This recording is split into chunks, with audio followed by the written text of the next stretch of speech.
Et sans aucune surprise, la Fed a relevé ses taux directeurs d'un quart de point hier soir. Mais là, ce n'était pas le plus important. Bonjour John.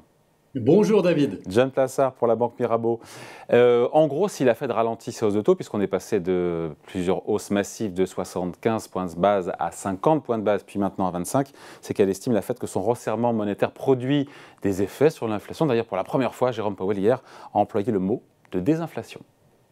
Oui, tout à fait. On a vu d'ailleurs les 6 derniers mois, on a vu l'inflation qui a baissé. Alors on est toujours à un niveau très élevé, hein, proche des 6%, mais on voit que l'inflation a baissé. Mais vous savez, David, lorsque j'ai regardé hier soir la réunion de la Réserve fédérale américaine, dans un premier temps, les marchés ont mal réagi.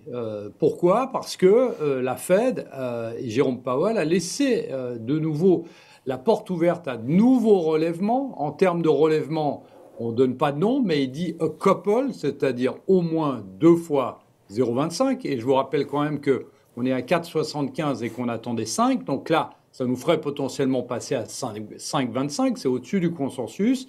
Et il n'a jamais manifesté la volonté de mettre fin à son cycle de resserrement à court terme. Donc on voit quand même que le discours hier soir, dans un premier temps, eh bien, est un discours qu'on appelle assez faucon, assez hawkish, parce que on ne donne pas d'espoir à une baisse des taux imminente. Mais, et c'est là, vous l'avez dit, une chose très importante et un mot très important de la part de Jérôme Powell, la désinflation, et c'est ce qui a fait monter fortement les marchés.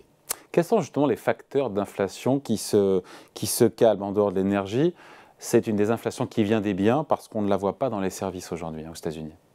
Tout à fait, exactement. On voit qu'il y a certaines matières premières. Bon, vous l'avez dit, l'énergie, il y a certaines matières premières qui ont baissé. Il y a aussi des effets de comparaison par rapport à l'année passée. On sait qu'il y a certains loyers qui ont fortement monté, qui ont commencé à baisser. On sait qu'il y a les véhicules neufs et les véhicules d'occasion qui prennent une part prépondérante dans l'inflation, le CPI américain, qui ont aussi baissé. On voit que ça baisse doucement. Mais si on regarde une chose, et je m'excuse de revenir sur ce terme, mais il est fondamental, la désinflation, ce n'est pas la déflation. La déflation, c'est quand on a une inflation négative. La désinflation, c'est quand on passe, par exemple, de 8% à 6%. Et donc, vous me direz, on n'est pas encore aux 2% cherchés, mais dans cette phase de désinflation, et on en a, et l'histoire nous raconte depuis 100 ans qu'on en a eu plusieurs, on peut en parler d'ailleurs, et ça nous raconte que, globalement, c'est positif pour les marchés, et notamment pour les secteurs qui sont des secteurs de croissance. Donc la Fed, quelque part, est en train de réussir son pari, John, briser ce cercle vicieux des anticipations inflationnistes. On ne voit pas, a priori, de boucle prix-salaire, notamment aux États-Unis. Donc voilà, il a réussi, en fait, en gros, je vais résumer ça comme ça, à refroidir l'économie sans la briser, pour l'instant. Alors, pour l'instant, on voit une espèce de soft landing qui se prépare, c'est-à-dire un atterrissage, comme on dit, un atterrissage en douceur. Alors, il faut faire très, très, très attention avec ces statistiques. Déjà, parce qu'elles sont extrêmement volatiles. On sait que l'inflation, on a vu en Europe, vous avez vu en début de semaine, l'inflation en France et en Espagne a légèrement remonté. Et donc, ce n'est pas gagné d'avance. Après, il ne faut pas oublier une chose, c'est que dans la théorie de la Réserve fédérale américaine, ce qu'il fallait, c'était monter fortement les taux pour que le taux de chômage remonte et qu'il y ait moins de demande. Et là, on voit qu'il y a un problème pour la Réserve fédérale américaine, évidemment pas pour les Américains, puisqu'ils gardent leur travail. Eh bien, on voit que ce taux de chômage se tient toujours bien. On a toujours le plein emploi aux États-Unis. On a plus de taux vacants que de chômeurs, de places vacantes que de chômeurs, ce qui est absolument extraordinaire. Et donc là, je dirais, le travail de la Fed n'a pas été réussi dans ce qu'ils nous ont dit.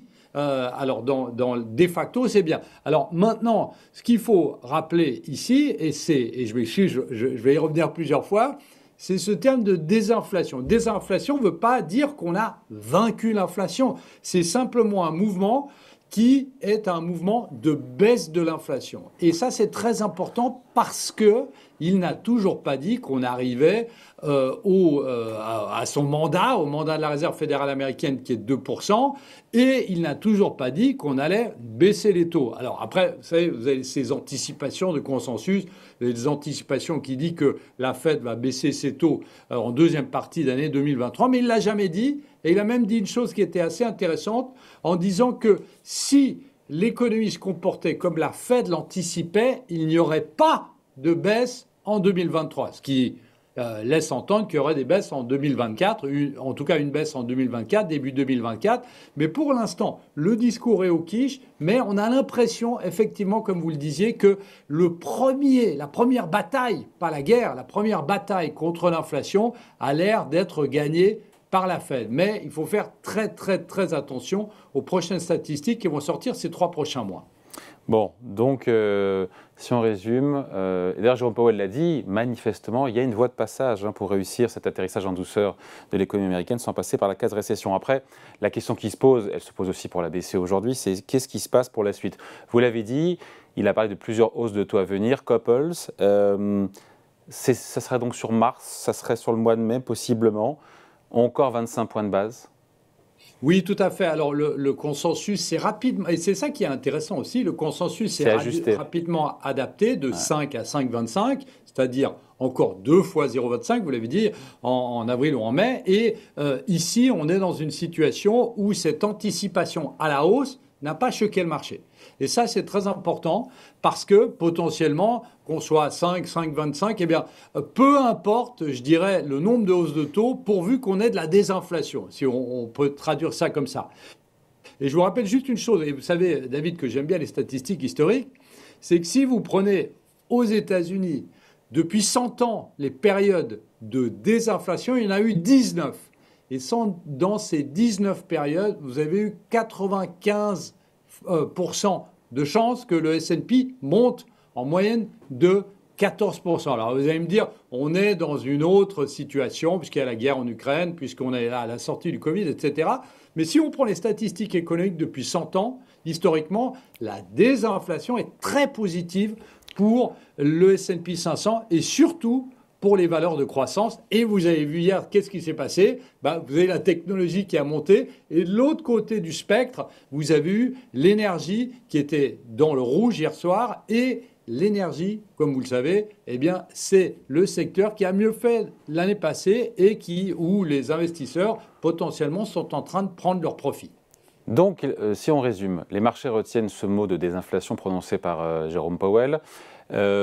Ont réajusté leurs prévisions sur les taux directeurs de la Fed à 5,25. Et en même temps, on l'a dit tout à l'heure, et on finit là-dessus, John, les marchés anticipent une baisse des taux Fed Fund pour la seconde partie de l'année.